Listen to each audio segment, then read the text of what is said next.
aujourd'hui, à l'occasion de votre visite, l'opportunité de matérialiser de façon concrète cette ambition commune par la signature justement de ce protocole entre les représentants de Proparco et de NCA Bank pour une convention, je dirais, qui va certainement amener la banque à apporter un concours significatif aux PME, qui sont pour nous le secteur le plus créateur d'emplois et le plus pourvoyeur de richesses.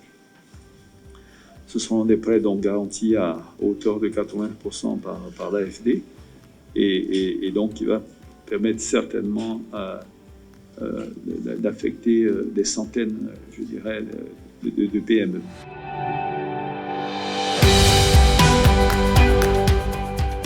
Et je voudrais remercier le Premier ministre de ses explications, de la manière dont il nous a présenté la stratégie économique qu'il défend pour la Côte d'Ivoire, parce qu'il se trouve que c'est exactement celle que nous défendons aussi en France. Donc nous sommes totalement alignés. Nous croyons au secteur privé, nous croyons aux entrepreneurs, nous croyons aux PME et nous croyons que la valeur doit d'abord se produire sur nos territoires. Nous avons exactement la même stratégie économique. Je crois que ça permet vraiment de s'entendre. La France, elle a besoin de relocaliser un certain nombre de valeurs qui sont parties au cours des 3 dernières décennies et qui ont fait beaucoup de mal à la France. Il y a eu des délocalisations industrielles massives, par exemple dans l'automobile, qui nous ont coûté très cher. 105 milliards de valeurs créées pour le chocolat et le cacao et 5 milliards qui restent aux pays producteurs. Ça, c'est pas possible. Donc il faut effectivement avoir cette stratégie de créer de la valeur sur son territoire, de monter en gamme, d'avoir des filières totalement intégrées. Et je crois vraiment que nos 2 pays, là-dessus, peuvent s'épauler l'un l'autre. Et que nous serons beaucoup plus forts ensemble dans cette sortie de crise si nous sommes capables de travailler ensemble comme nous le souhaitons avec le président de la République.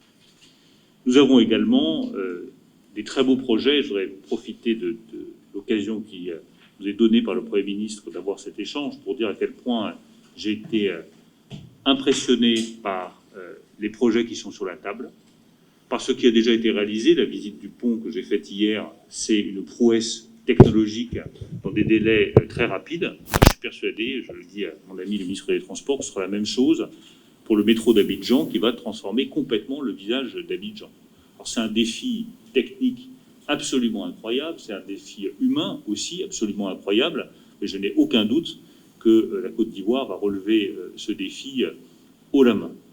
Nous avons le projet de l'aéroport, qui est aussi un très beau projet parce que je pense que ça montre la vigueur de l'économie ivoirienne et l'attractivité de l'économie ivoirienne. C'est un autre point commun, je pense, entre la France et la Côte d'Ivoire. La France est devenue, sous la présidence d'Emmanuel Macron, le territoire le plus attractif pour les investissements étrangers en Europe.